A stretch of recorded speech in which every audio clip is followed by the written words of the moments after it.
For some time now, I've been recording Charles Dickens' novel Nicholas Nickleby. However, I've been persuaded, just for the weeks over Christmas, to leave it aside and read extracts from A Christmas Carol, also, of course, by Charles Dickens. They have to be extracts, otherwise the gap between where we left Nicholas Nickleby getting used to his new surroundings in Dotheboys Hall and taking up his story again in the new year would be too long. We would lose the thread of the story.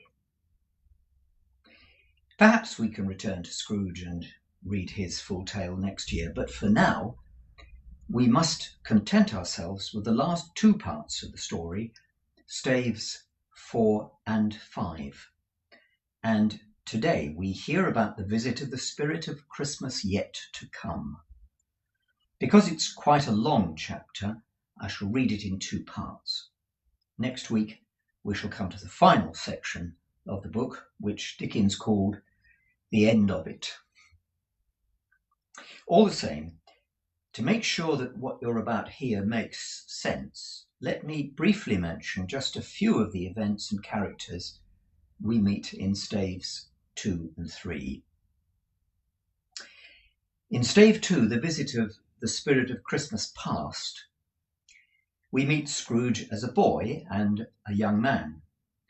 We see him all but abandoned by his father in a boarding school from which he is rescued by his sister Fan, one of the only two people he ever really loved.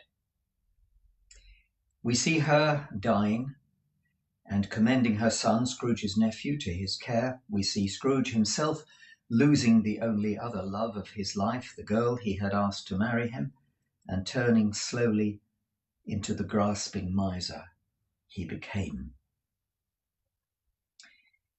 In stave 3, the visit of the spirit of Christmas present, we meet the Cratchit family. Bob, Scrooge's clerk, is, of course, the other major character in the story. With his wife and children, he lives in a very modest home where every penny has to count. One of his children, Tiny Tim, a boy of about 5 or 6 and a much-loved part of the family, is disabled and clearly very frail. If his parents can't afford to provide more medical care for him, he will almost certainly die. So, now to the spirit of Christmas yet to come, and the first of stave number 4.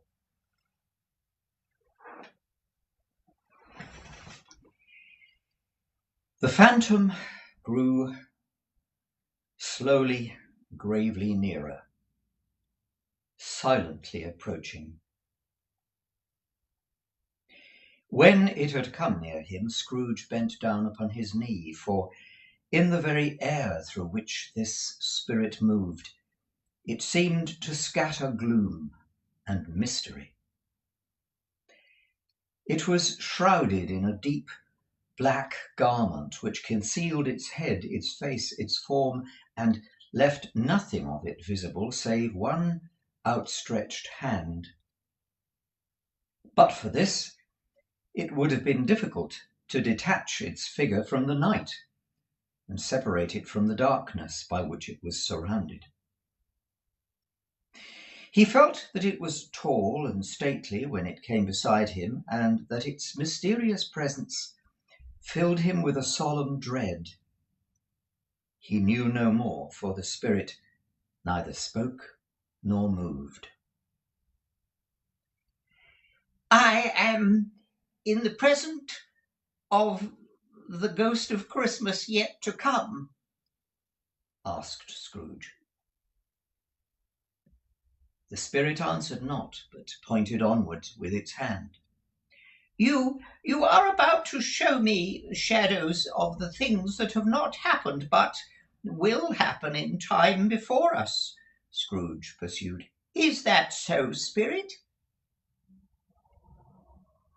The upper portion of the garment was contracted for an instant in its folds, as if the spirit had inclined its head. That was the only answer he received. Although well used to ghostly company by this time, Scrooge feared the silent shape so much that his legs trembled beneath him, and he found he could hardly stand when he prepared to follow it. The spirit paused a moment, as observing his condition, and giving him time to recover. But Scrooge was all the worse for this. It thrilled him with a vague, uncertain horror to know that behind the dusky shroud there were ghostly eyes intently fixed upon him, while he, though he stretched out his own to the utmost, could see nothing but a spectral hand and one great heap of black. "Ghost of the future," he exclaimed, "I fear you more than any other spectre I have seen, but as I know that your purpose is to do me good, and as I hope to live to be a better man from what I was, I am prepared to bear your company and to do it with a thankful heart. Will you not speak to me?" It gave him no reply. The hand was pointed straight before them. "Lead on," said Scrooge. "Lead on, the night is waning fast, and it is precious time to me, I know. Lead on, Spirit." The phantom moved away as it had come towards him. Scrooge followed in the shadow of its dress, which bore him up, he thought, and carried him along. They scarcely seemed to enter the city of London, for the city rather seemed to spring up about them and encompass them of its own act. But there they were in the heart of it, on 'change amongst the merchants, who hurried up and down and chinked the money in their pockets and conversed in groups and looked at their watches and trifled thoughtfully with their great gold seals and so forth, as Scrooge had seen them often. The spirit stopped beside one little knot of businessmen. Observing that the hand was pointed to them, Scrooge advanced to listen to their talk. "No," said a great fat man with a monstrous chin. "I don't know much about it either way. I only know he's dead." "When did he die?"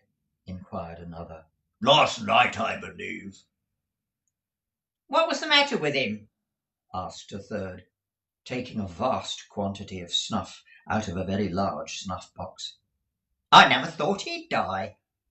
"Oh, God knows," said the first man with a yawn.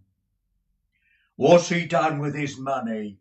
asked a red-faced gentleman with a pendulous excrescence on the end of his nose that shook like the gills of a turkey cock. "I haven't heard," said the man with the large chin, yawning again. "Oh, I suppose he's left it to his company. He hasn't left it to me, that's all I know." This pleasantry was received with a general laugh.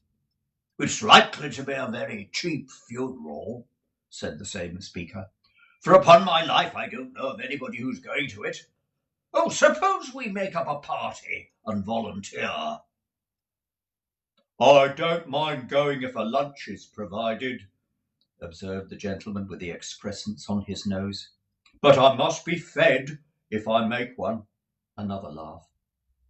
"Well, I'm the most disinterested among you, after all," said the first speaker, "for I never wear black gloves and I never eat lunch.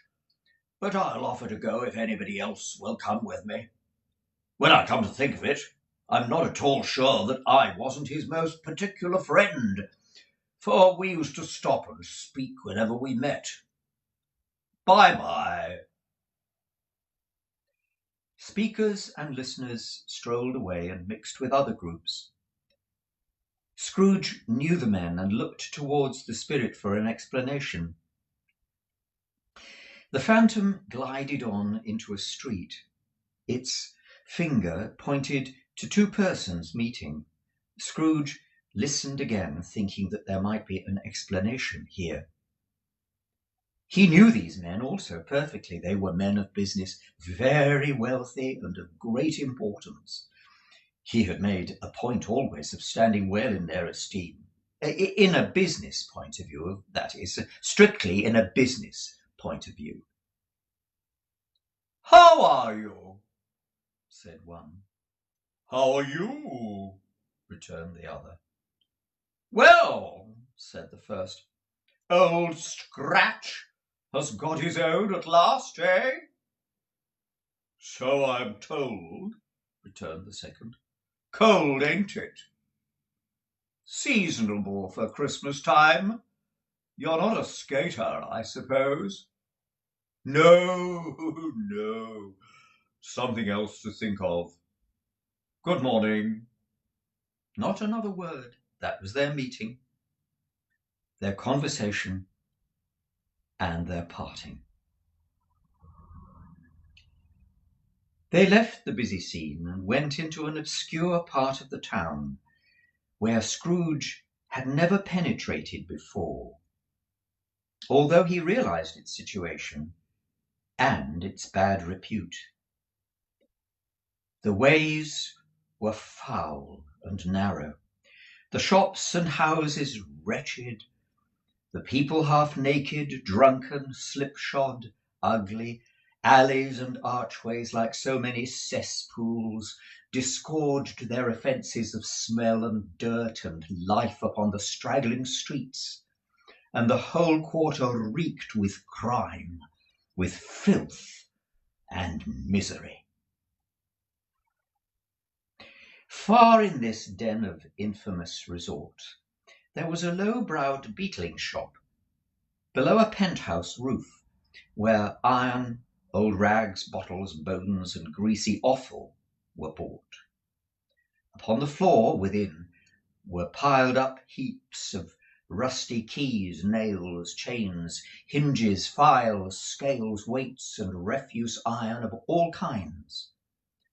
Secrets that few would like to scrutinize were bred and hidden in mountains of unseemly rags, masses of corrupted fat, and sepulchres of bones. Sitting in among the wares in which he dealt, by a charcoal stove made of old bricks, was a grey-haired rascal, nearly 70 years of age, who had screened himself from the cold air without by a frowsy curtaining of miscellaneous tatters hung upon a line, and smoked his pipe in all the luxury of calm retirement. Scrooge and the phantom came into the presence of this man just as a woman with a heavy bundle slunk into the shop. She had scarcely entered when another woman, similarly laden, came in too, and she was closely followed by a man in faded black, who was no less startled by the sight of them than they had been by the recognition of each other. After a period of blank astonishment in which the old man with the pipe had joined them, they all three burst out laughing. "Ha ha! Oh, let the charwoman alone to be the first," cried she who had entered first. "Let the laundress alone be the second, and let the undertaker's man alone be the third. Look here, old Joe, here's a chance. If we haven't all three met here without meaning it." "You couldn't have met in a better place," said old Joe, removing his pipe from his mouth. "Come into the parlour. You made free of it long ago, you know, and the other two ain't strangers. Stop till I shut the door of the shop. Oh, how it squeaks! There ain't such a rusty bit of metal in the places, in its hinges, I believe, and I'm sure there's no such old bones here as mine. Ha ha! But we're all suitable to our calling. We're all well matched. Come into the parlour. Come into the parlour. The parlour was the space behind the screen of rags.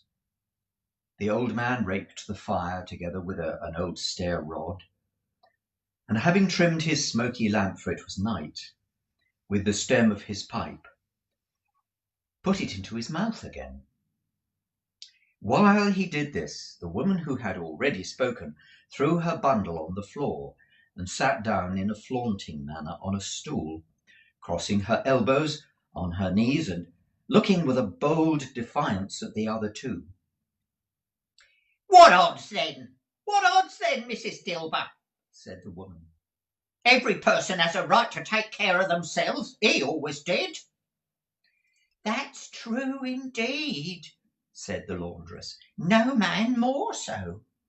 Well, why are you standing there as if you were afraid, woman? Who's the wiser? We're not going to pick holes in each other's coats, I suppose. No, indeed, said Mrs. Dilber and the man together. We should hope not. Well then, cried the woman, that's enough. Who's the worse for the loss of a few things like these? Not a dead man, I suppose. No, indeed, said Mrs. Dilber, laughing. If he'd wanted to keep 'em after he was dead, a wicked old screw, pursued the woman. Why wasn't he natural in his lifetime? If he had been, he'd have had somebody to look after him when he was struck with death, instead of lying gasping out his last there alone by himself. That's the truest word you ever spoke, said Mrs. Dilber. It's a judgment on him. I wish it was a little heavier, judgment, replied the woman. And it should have been, you may depend upon it, if I could have laid me hands on anything else. Open that bundle, old Joe, and let me know the value of it. Speak out plain. I'm not afraid to be the first, nor afraid of them that see it. We know pretty well that we were helping ourselves before we met here, I believe. It's no sin. Open the bundle, Joe. But the gallantry of her friends would not allow this, and the man in faded black mounted the breach first, produced his plunder. It was not extensive. A seal or two, a pencil case, a pair of sleeve buttons, and a brooch of no great value were all. They were all severally examined and appraised by old Joe, who chalked the sums he was disposed to give for each upon the wall, and added them up into a total when he had found that there was nothing more to come. That's your account, said Joe, and I wouldn't give you another sixpence, not if I was boiled for not doing it. Who's next? Mrs. Dilber was next. Sheets and towels, a little wearing apparel, 2 old-fashioned silver teaspoons, a pair of sugar tongs, and a few boots. Her account was stated on the wall in the same manner. I always give too much to the ladies. It's a weakness of mine, and that's the way I ruin myself, said old Joe. That's your account, and if you asked me for another penny and made it an open question, I'd repent of being so liberal and knock off half a crown. Now, undo my bundle, Joe, said the first woman. Joe went down on his knees for the greater convenience of opening the bundle, and having unfastened a great many knots, dragged out a large, heavy roll of some dark stuff. What do you call these? Said Joe. Bed curtains? Returned the woman, laughing and leaning towards him on her crossed arms. Yes, bed curtains. You don't mean to say that you took 'em down, rings and all, with him lying there? Said Joe. Yes, I do, replied the woman. And why not? You were born to make your fortune, said Joe, and you'll certainly do it. I certainly shan't hold me hand when I can get anything by reaching it out for the sake of such a man as he was, I promise you that, Joe, returned the woman coolly. Here, don't drop oil on them blankets now. His blankets? Whose else's, do you think? Replied the woman. He isn't likely to take cold without 'em, I dare say. I hope he didn't die of anything catching, said Joe, stopping in his work and looking up. Don't be afraid of that, returned the woman. I ain't so fond of his company that I'd loiter about him for such things if he did. Ha ha! You may look through that shirt till your eyes ache, but you won't find a hole in it nor a threadbare place. It's the best he had, and a fine one too, and they'd have wasted it if it hadn't have been for me. What do you call wasting it? Asked old Joe. Putting it on him to be buried in, to be sure, replied the woman with a laugh. Somebody was fool enough to do it, but I took it off again. If calico ain't good enough for such a purpose, it ain't good enough for nothing. It's quite as becoming to the body. He can't look any uglier than he did then. Scrooge listened to this dialogue in horror, as they sat grouped about their spoil, in the scanty light afforded by the old man's lamp. He viewed them with a detestation and disgust which could hardly have been greater, though they had been obscene demons marketing the corpse itself. Ha ha ha! Laughed the same woman, when old Joe, producing a flannel bag with money in it, told out several gains upon the ground.